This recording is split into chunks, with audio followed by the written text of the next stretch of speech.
ওয়ালাইকুম। আজ আমি মলা মাছ রান্না করে দেখাবো আমি কিভাবে বাসায় মলা মাছ রান্না করি। মলা মাছ রান্না করার জন্য এখানে আমি 500 গ্রামের মতো মলা মাছ নিয়েছি এবং এগুলো ধুয়ে ভালোভাবে পরিষ্কার করে নিয়েছি। আর তো রান্নার প্রসেস করার জন্যে বাকি যে উপকরণগুলো সেগুলো আমি একে একে দেখিয়ে দিচ্ছি। আর মশলাটা আমি ভুনবো না, একবারে মেখে বসিয়ে দেব। এখন এখানে আমি একটা ননস্টিকের প্যান নিয়েছি, একটু বড় সাইজের, আর মাছগুলো এর ভিতরে দিয়ে দিচ্ছি। আমি কিন্তু চুলা জ্বালাইনি, যেহেতু মশলাগুলো একবারে মাখিয়ে দিব, তাই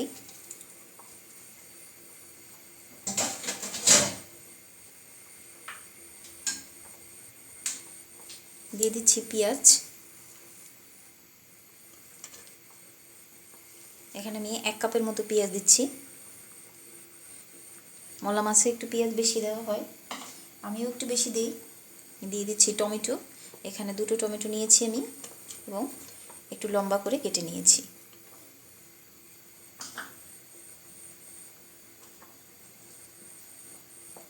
দিয়ে দিচ্ছি কাঁচামরিচ স্বাদ মতো। আমি এগুলো কিন্তু সবগুলো কাটিনি, জাস্ট একটু হালকা করে কেটে রেখেছি ভিতর থেকে।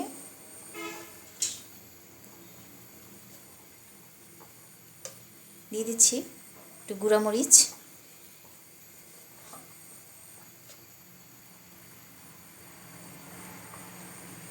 হলুদের গুঁড়া,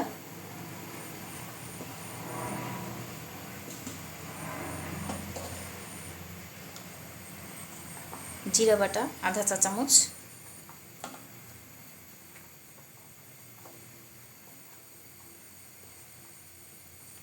রসুন বাটা 1 চা চামচ,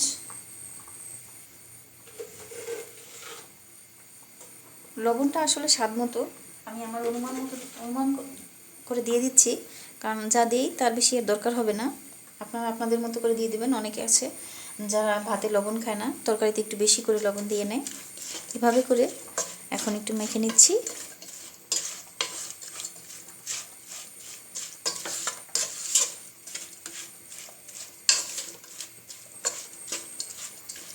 আর এভাবে মাছ রান্না, এই মলা মাছ বা ছোট যে কোনো মাছই খুব টেস্টি হয়। আপনারা বাসায় রান্না করে খেয়ে দেখবেন।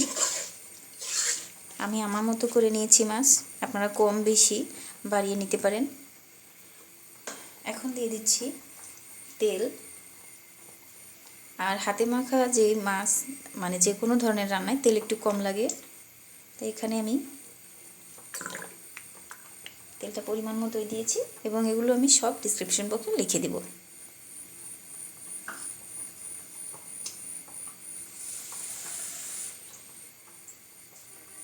দিয়ে দিচ্ছি পানি, আরও একটু লাগবে।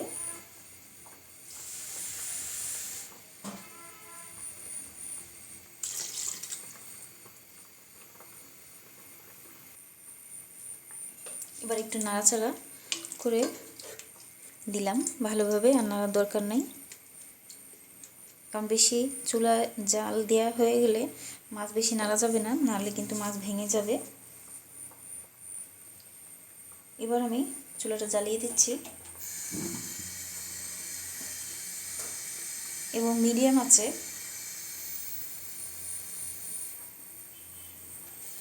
আমি 15 থেকে 20 মিনিট রান্না করব, যাতে হলুদের যে গন্ধ আছে সেটা চলে যায়।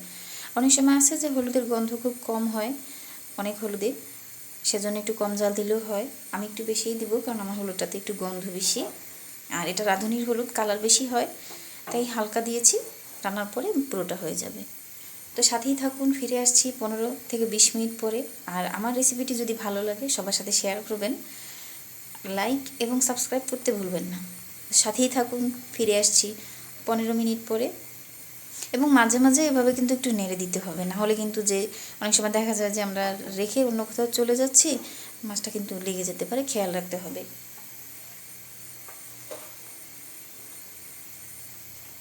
ঢাকনা দিয়ে ঢেকে দিলাম। পুরো মাছটা আমি ঢাকনা দিয়েই রান্না করব, তো ভালোভাবে হয়ে যাবে। তো ফিরে আসছি 15 মিনিট পরে, সাথেই থাকুন। ফিরে এলাম 15 মিনিট পরে। এখন এর ভিতরে আমি দিয়ে দিচ্ছি ধনেপাতা, আর এটা আমি ফ্রোজেন করে রেখেছিলাম, এই যে একদম বরফ অবস্থাতে আমি দিয়ে দিচ্ছি। আর এটা ফ্রিজ থেকে নামিয়ে রাখা যাবে না, বরফ অবস্থাতে দিয়ে দিতে হবে যারা এভাবে সংরক্ষণ করেন বা করতে চান।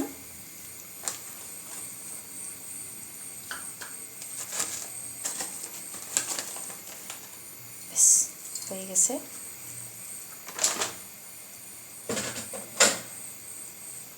এখন ঢাকনা দিয়ে আরও 5 মিনিট রান্না করব। তো ফিরে আসছি 5 মিনিট পরে, সাথেই থাকুন। তো রান্না কমপ্লিট, এখন আমি চুলা বন্ধ করে দিচ্ছি। এভাবে আপনার বাসায় রান্না করে খাবেন। কেমন হয়েছে আমাকে কমেন্ট করে জানাবেন, লাইক এবং শেয়ার করবেন, সাবস্ক্রাইব করবেন। এরকম একটু ঝোল ঝোল থাকবে, আমি একটু ঝোলটা পছন্দ করি এই মাছে, তাই একটু ঝোল রেখেছি। আপনাদের যদি ভালো না লাগে তাহলে আপনারা ঝোলটা আর একটু কমিয়ে নিতে পারেন অথবা বাড়িয়ে নিতে পারেন। তো ফিরে আসছি এরকম কোনো নতুন রেসিপি নিয়ে। ভালো থাকবেন, সুস্থ থাকবেন, আমার জন্য দোয়া করবেন। আমিও সবার জন্য দোয়া করি, সবাই ভালো থাকুন, সুস্থ থাকুন, নতুন নতুন রেসিপি দেখার জন্যে। আল্লাহ হাফেজ।